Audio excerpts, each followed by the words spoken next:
дуруд тамошобинони гиромии ютуб канали СССР.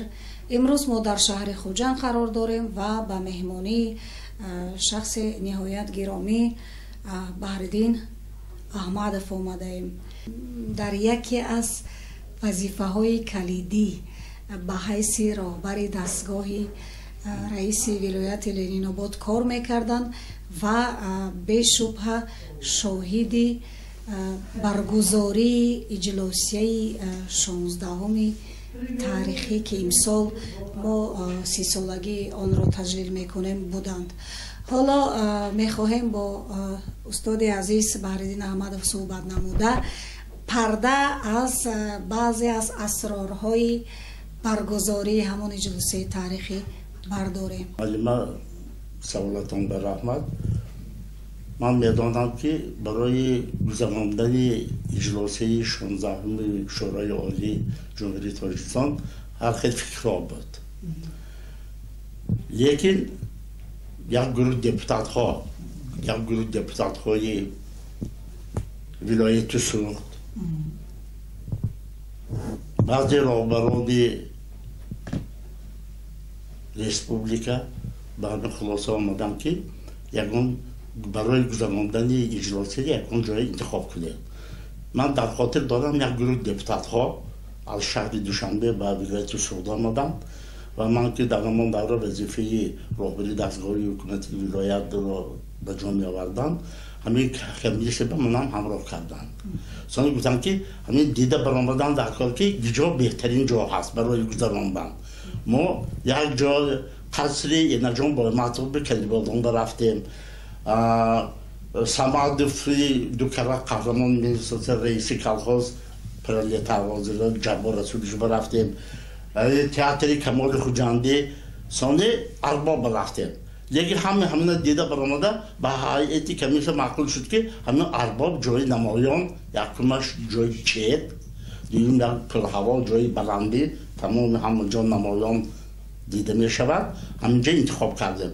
пас омада ба роҳбарияти вилоят ҳамин хел гуфтем ки мо ба ҳамин хулоса омадем ки ҳамин иҷлосия дар қасри арбоб гузарад. ин хабар ба шаҳри душанбе рафт ва роҳбарияти ҷумҳурия ба маъқул шуд ва депутатҳо гуфтанд ки барои гузарондан дар қасри арбоб мо тайёр ҳастем. аввал аз шаҳри душанбеи води ҳисор омадам. сони охирин бо роҳбарии муомили шарипович ки ҷаноби олӣ дар ҳамон давра вазифаи раиси комиҷроии вилояти кӯлобро адо мекарданд, депутатҳои вилояти кӯлоб омадан мо дар назди хонаи депутатҳо пешоз гирифтем онҳоро, пас бо мошинҳо шинонда ба қасри арбоб равон кардем. барои дар ҷануб гузарондани иҷлосия имконият набуд, чунки ҷанги бародаркушӣ мерафт, хавфи калон буд. барои ҳамин вилояти мо ки тинч буд, инҷое ки интихоб кардем депутатҳо омаданд, ин як барои гузарондани ин чорабинии калон як ёрдами калон шуд. ман дар хотир дорам ҳамин хел супориш шуд ки барои ҳамин қасра печонда гирифтан пропуск заказ кардан. махсус мо пропуск таҷҷӯ кардем. 3 гурӯҳ охрана, 3 гурӯҳ аз Россия, аз Узбекистон, аз Тоҷикистон иштирок карда буданд. ва ҳаминҳо вақти ҳамин ҷаласа ба рафту омад ба ҳамин пропуска нишон дода сони медаромаданд. ҷанда бисёр масъала буд ки гуфтанд ки мо беҳуда ба депутатҳо ба ин хулоса наомадем ки дар инҷо сессия гузаронем, давлата аз парокандагӣ нигоҳ дорем, давлати тоҷикоя нигоҳ дорем, чунки давлат дар роҳи хавф буд. ана сессия пас сар шуд, рӯзномаҳои сессия пешниҳод карданд, як масъалаҳои мӯҳим наздик ман дар хотир дорам 25 масъала пешниҳод шуда буд. ана рӯзи 19 ноябр акнун интихоб кардани раиси шӯрои олӣ буд. раиси шӯрои олӣ. ина ман гуфтани ҳастам ки дар он давра президент قانونی رحمان نبیش بودن. президент قانونی که خلق انتخاب کرده بود رحمان نبیش بودن. رحمان نبیش به همین اجلاس دعوت کردیم. اومدن؟ من خودم رفته رحمان نبیش یک گروه رفیقان دپوتات که از خانهشون گیران ماشین با ارباب گیران رفتیم در اجلاس اشتراک کردن. اکنون باید وای کس در همونجا استفاده دادنشان دادن از روی قانون. همین پیشنهاد کرده شد سادی رحمان نبیچ بعد از اون باید فریوان برآمد کردن بسیار برآمد شروع کردند. گفتن که من برای تیمجه امانی جمهوری تاجیکستان برای تیمجه امانی خلق تاجیکم از وظیفه خود دست میکشم. من باید استعفا میروم. من همین عریضه حاضر نوشته به دپوتات ها به شما اشتراکچیان جلسه پیشنهاد میکنم پیشنهاد کردم. اما پس از عریضه و یا اکنون رئیس شورای عالی انتخاب کردن در بود. اکنون برای رئیس شورای عالی انتخاب کردن یک چند نامزدها بودن. خود اکبرشاه اسکندر بودن، عزت الله حیاییچ بودن. سونیا همین دپوتات مرزایف برآمدن، دپوتات مرزایف برآمدن از نام گروهی دپوتات ها وادی حصار امام علی شرقیشو پیشنهاد کردن. دپوتات مرزایف دختر من جهان نبیچ از دپوتات های گروهی ولایت سردما برآمد کرده. جهان نبیچ دستگیری کردن و از نام دپوتات های ولایت سرد گفتن که همین شخص ارزنده آینده تاجیکستان همین کس تینج میکنن، تاجیکستان آباد میکنن، تاجیکستان پیش میبرن بودن. اما با همین واسه سانی ما امام علی رحمان رو در همینجا به وظیفه رئیس شورای عالی انتخاب کردیم. عزت الله حیایی چه دیگه اکبرشاه اینا همشون دست کشیدن. اکنون در همون دوره بعضی دپوتات ها از طرف جنوب بودن، بعضی دپوتات ها بودن اپوزیسیون به نزدیک و همین میخواستن که همین اجلاسیه ویران شود نشود. یکی دپوتات اکثریت دپوتات ها یک آواز کردیم، یک سخن کردیم، اما برای گذراندن اجلاسیه طرفداری کردن. اجلاسیه در این اجلاسیه خبر شد، خبر آمد که جلوی بیگ امینوف یکم معاون وزیر امنیت ملی پرونده نیست کرده شد. به جای آنکه دپوتات ها خسته همدردی سار کنند، هم دپوتات ها خسته قرشک زدن.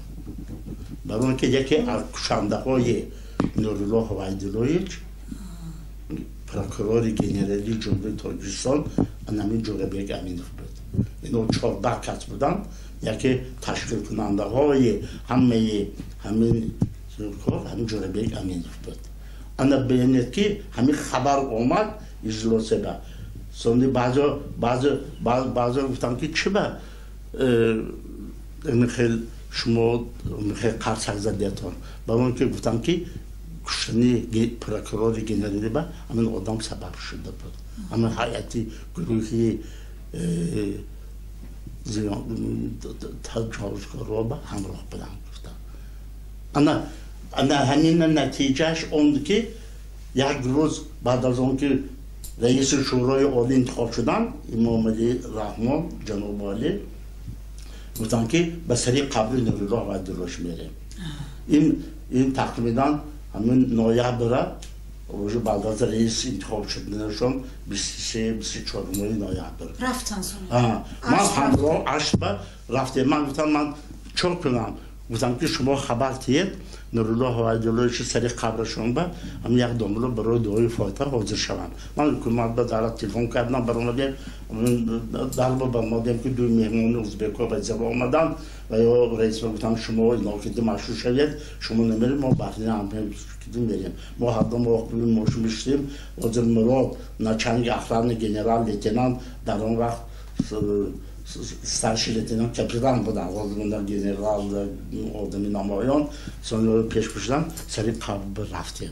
Kabriston biriyim ham Camşit'e girişte در همینجا امام رحمان برآمد بعد از داملای قرآن خواندگان سامی برآمد گفتن که ما در شخص نورالله وحدت‌الله یک راهبری دولت را میدیده.